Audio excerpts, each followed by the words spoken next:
Good morning friends. आज हम English literature के कुछ इम्पोर्टेंट लिटरेरी टर्म्स पढ़ेंगे। तो पहला लिटरेरी टर्म है हमारा elision. It is a literary device that refers to omission of sound और syllable in a word, often to maintain the rhythm, metre और फ्लो ऑफ ए पोएम और a sentence.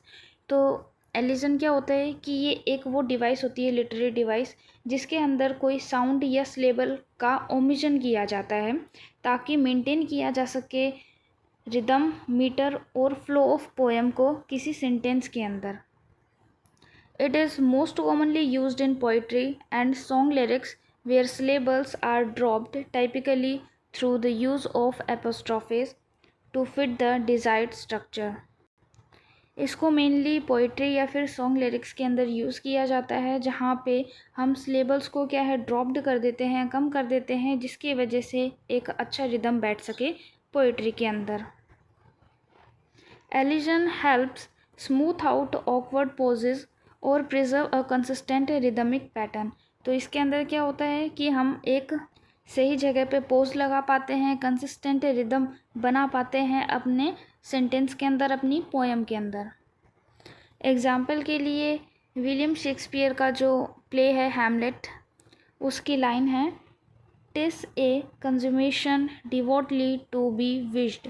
तो यहाँ पे ये टिस जो लिखा गया है, विश्ड जो लिखा गया है, इसमें असलियत में क्या है, ये टिस जो है इट इज़ है, और यहाँ पे ये जो विश्ड है वो असलियत में ये वाला विश्ड है।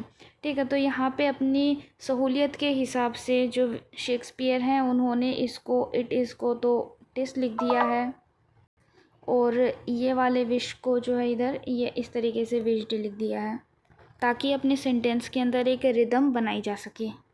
नेक्स्ट लिटरेरी टर्म है हमारा ellipsis. Ellipsis is a literary device that refers to the deliberate omission of words और फ्रेजेस। इसके अंदर क्या है, डेलिब्रेटली हम ओमिट करते हैं किसी वर्ड्स को या फिर फ्रेजेस को सेंटेंस में, while still making the sentence understandable. लेकिन फिर भी जो है हमारा सेंटेंस जो है वो अंडरस्टैंडेबल रहता है। It is usually represented by 3 dots. Ellipses can be used for various purposes such as creating suspense, speeding up the narrative, or leaving out unnecessary information. इसका यूज़ कई तरीके से किया जा सकता है, जैसे पहले बोला था यहाँ पे क्रिएटिंग सस्पेंस क्रिएट करने के लिए, या फिर स्पीडिंग अप द नरेटिव कि हम कोई बात बोल रहे हैं तो उस बात को जल्दी से कहने के लिए, या फिर लिविंग आउट अननेसेसरी इन्फॉर्मेशन कि हम कोई अननेसेसरी इन्फॉर्मेशन है उसको लीव करना चाह रहे हो, तो उसके लिए भी हम इसका यूज़ कर सकते हैं। क्रिएटिंग सस्पेंस में हम एक एग्जांपल दे सकते हैं, जैसे मैं बालकनी में गई और मैंने देखा कि बच्चा खेल रहा था। अब यहाँ पे जो मैंने एक सस्पेंस क्रिएट किया, किस तरीके से कि मैं बालकनी में गई और मैंने देखा कि बच्चा, अब यहाँ पे मैंने डॉट डॉट डॉट लगाया, मतलब एक थोड़ा सा गैप लिया और इसके बाद में बोला कि बच्चा तो खेल रहा था। तो यहाँ पे क्या बात हुई होगी, एक सस्पेंस क्रिएट हो जाता है सेंटेंस के बीच में कि बच्चा क्या कर रहा होगा, बच्चा गिर गया होगा बालकनी से, या लटक रहा होगा, या फिर क्या कर रहा होगा। तो यहाँ पे थोड़ा सस्पेंस क्रिएट करने के लिए क्या है कि थोड़ा गैप दिया जाता है और फिर बाद में अपनी बात बताई जाती है। स्पीडिंग अप नरेटिव में हम कैसे यूज़ कर सकते हैं कि जैसे मैं बोलूँ कि उसने मेहनत तो बहुत करी, लेकिन के बाद मैंने क्या है, यहाँ पे जो वर्ड है या जो फ्रेज़ है मैंने उसको ओमिट कर दिया, मैंने उसको छोड़ दिया, मैंने पूरा बोला ही नहीं सेंटेंस। लेकिन फिर भी यहाँ पे क्या है, जो सेंटेंस होगा वो अंडरस्टैंडेबल होगा कि उसने बहुत मेहनत करी, लेकिन के बाद वो खुद समझ जाएगा, लेकिन वो पास नहीं हो पाया। इससे सेंटेंस मुझे पूरा बोलना भी नहीं पड़ा, और यहाँ पे क्या है, स्पीडिंग अप हो गई नरेशन की, कि कोई भी बात मुझे बिना बोले ही और स्पीड में समझ आ गई। उसी तरीके से एलिप्सिस का यूज़ हम अननेसेसरी चीज़ों को स्किप करने के लिए भी यूज़ कर लेते हैं। जैसे मैंने पहले एग्जांपल लिया था कि उसने मेहनत तो बहुत करी, लेकिन के बाद अब यहाँ पे ज़रूरी नहीं है मेरा बताना कि वो फ़ेल हो गया, यहाँ पे वो खुद ही समझ जाएगा कि ये अननेसेसरी चीज़ है कि वो फ़ेल हो गया। वो खुद ही जब अंडरस्टैंडेबल है ये चीज़, तो इसको बताना ज़रूरी नहीं होता। तो इसी चीज़ को हम एलिप्सिस कहते हैं, यहाँ जहाँ पे हम क्या है, एक सस्पेंस क्रिएट कर सकते हैं कि थोड़ा सा गैप जो लिया जाता है सेंटेंस बोलते हुए, तो उसको भी हम यूज़ में लेते हुए एलिप्सिस का यूज़ करते हैं। और वहीं पे कहीं पे अगर हमें स्पीडिंग अप नरेटिव करना है या फिर कहीं पे अननेसेसरी चीज़ों को ओमिट करना है तो वहाँ पे भी हम एलिप्सिस का यूज़ करते हैं। एग्जाम्पल के लिए to pose a dramatic effect. अब एक ड्रामेटिक इफ़ेक्ट दिखाने के लिए एक सेंटेंस है, I threw open the door to find, कि मैंने गेट खोला और मैंने पाया क्या, ए पप्पी। तो इसमें क्या है, एक सस्पेंस क्रिएट हो गया था कि मैंने गेट खोला और मैंने पाया, क्या पाया होगा, कोई भूत आ गया मेरे सामने या फिर कोई आत्मा आ गई मेरे सामने, कोई गुंडा आ गया, क्या आ गया, लेकिन बाद में बोला ए पप्पी।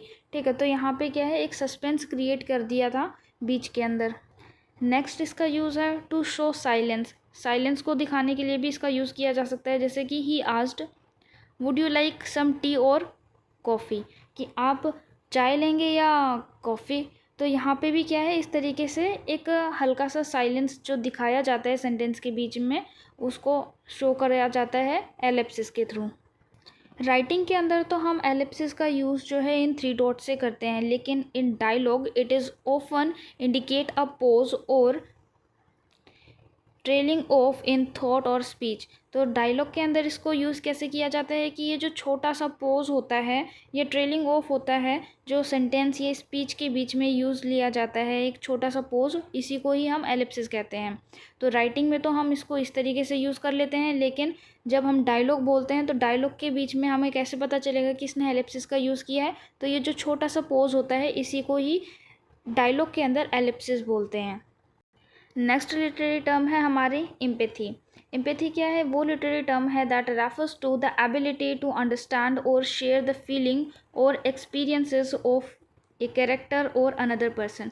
तो यहाँ पे ये वो एबिलिटी होती है जिसके अंदर हम किसी दूसरे पर्सन की एक्सपीरियंस को, उनके फीलिंग्स को खुद समझ रहे होते हैं, कि हम खुद अपना मान के चल रहे होते हैं उसको। हिंदी में इसे सहानुभूति कहते हैं। तो हम जो सहानुभूति कि सामने वाला किस कंडीशन में है और अगर हम उसी चीज़ को फेस कर रहे हैं या फिर उसी चीज़ को फील कर पा रहे हैं तो वो एम्पैथी कहलाती है। In literature empathy allow reader to connect emotionally with a character to feel their pain, joy और sorrow as if it were their own. तो लिटरेचर के अंदर एम्पैथी में क्या होता है कि जो रीडर होता है वो कनेक्ट कर पाता है इमोशनली विद ए कैरेक्टर, उसकी फीलिंग्स के साथ, चाहे वो पेन वाली फीलिंग हो, चाहे वो जॉय में हो, चाहे वो सोरो में हो।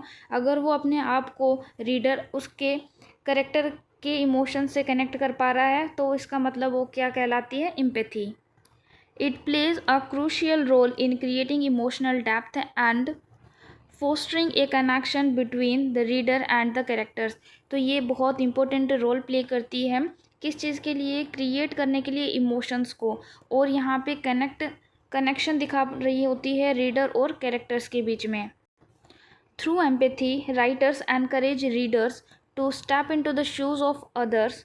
कि यहाँ पे क्या होता है, एम्पैथी के थ्रू जो राइटर होता है वो क्या करता है, रीडर को इस तरीके से बना देता है कि वो step into the shoes of others, की मतलब दूसरों की फीलिंग्स के अंदर वो झांक सके, उनको समझ सके। And view the world from different perspective, कि वो डिफरेंट पर्सपेक्टिव्स के हिसाब से भी अपना जो व्यू है उसको देख सके। एग्जाम्पल के लिए to kill a mockingbird by Harper Lee, Scout Finch learned the importance of empathy when her father Atticus tells her। यहाँ पे क्या है कि एक मोकिंग बर्ड को मारने के बाद, कि जो हरपर ली है उसने कोई मोकिंग बर्ड मारी है, तो उसके बाद उसको एम्पैथी फील कब होती है, जब उसके जो फादर हैं एटिकस वो उनको बताते हैं क्या, you never really understand a person until you consider things from his point of view। कि आप कभी भी दूसरे की, मतलब आप उस चीज़ को नहीं समझ पाएंगे जब तक आप दूसरे के पॉइंट ऑफ व्यू से उसको नहीं देखते हैं। until you climb inside of his skin and walk around in it। जब तक आप उसकी चमड़ी नहीं पहन लेते, मतलब कि कुल मिला के बात यहाँ पे एम्पैथी की जा रही है कि जब तक आप दूसरे वाले के इमोशंस को, दूसरे के पॉइंट ऑफ व्यू से उस चीज़ को नहीं देखते हैं, तब तक आप उस चीज़ को फील नहीं कर सकते जो कि सामने वाला कर रहा होगा। कुल मिला के सामने वाले की भावनाओं को समझने की बात को ही एम्पैथी कहा जाता है। नेक्स्ट लिटरेरी टर्म है एनकोमियम। एनकोमियम वो लिटरेरी टर्म होती है जो कि यूज़ की जाती है टू डिस्क्राइब ए स्पीच और पीस ऑफ राइटिंग। ये स्पीच हो सकती है या फिर कोई पीस ऑफ राइटिंग हो सकती है that offers high praise for someone और समथिंग। किसी चीज़ के लिए या किसी के लिए जो है एक हाई प्रेज जो लिखा जाता है या जो बोला जाता है वो एनकोमियम कहलाता है, कि मतलब बहुत ज़्यादा तारीफ़ करना किसी की। It is a form of tribute often delivered in a formal or eloquent manner to celebrate an individual's virtue, accomplishment और contribution।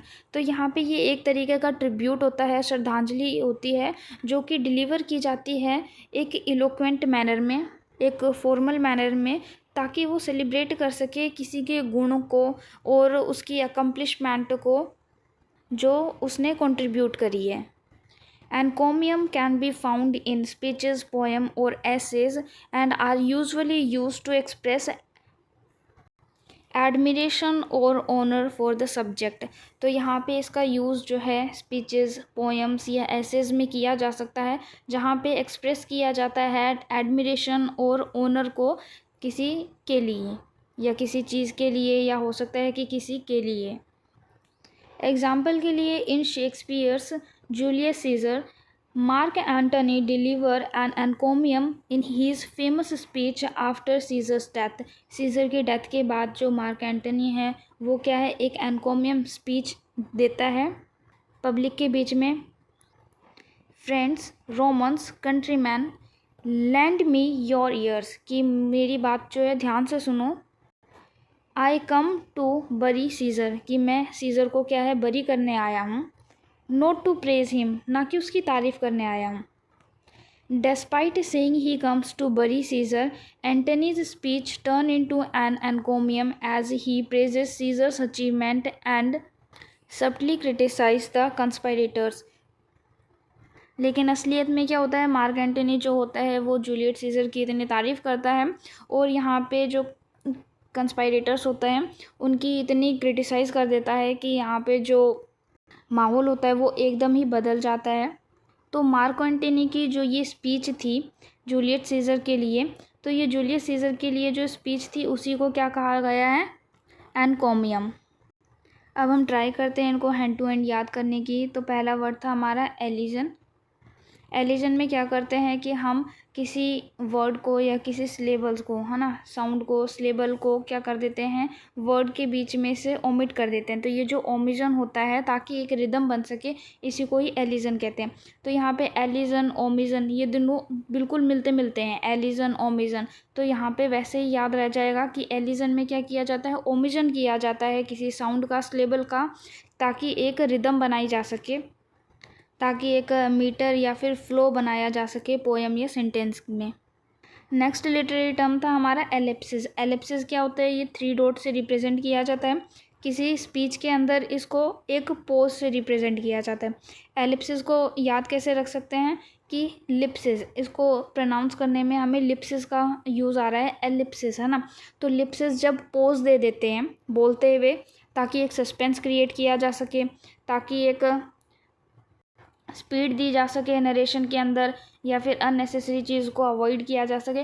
तो मतलब कि जो बोलते हुए एलिप्सिस जो हम यूज़ कर रहे हैं सस्पेंस के लिए या फिर किसी भी चीज़ के लिए, कि जो हम सेंटेंस पूरा ना बोल के उसको ओमिट कर देते हैं वर्ड्स या फ्रेज को, तो इसमें एलिप्सिस का यूज़ होता है। तो एलिप्सिस, लिप्सिस, एलिप्सिस, लिप्सिस तो आपको याद हो जाएगा, आई होप।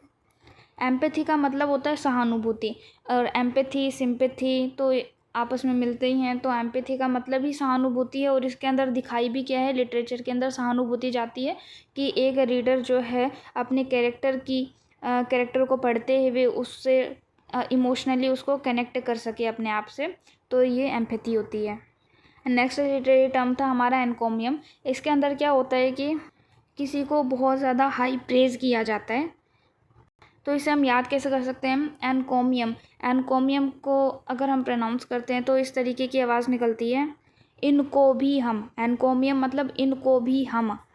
तो मतलब कि हम क्या कह सकते हैं कि इनको भी हम पसंद करते हैं, प्यार करते हैं, क्योंकि भाई इनकी तारीफ़ करके बता दो।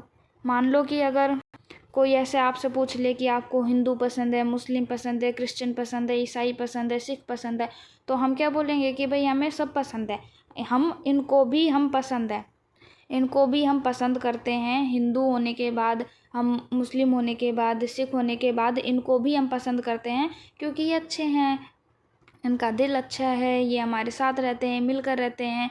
तो इस तरीके से हम कुछ भी जोड़ जाड़ के मतलब उनकी तारीफ़ कर रहे हैं कि इनको भी हम पसंद करते हैं, और इनकी तारीफ़ में कुछ 4-5 शब्द बोल दो, और इसका मतलब क्या हो गया, एनकोमियम का मतलब कि इनको भी हम पसंद करते हैं, क्योंकि इनमें कई सारी तारीफ़ लायक चीज़ें हैं।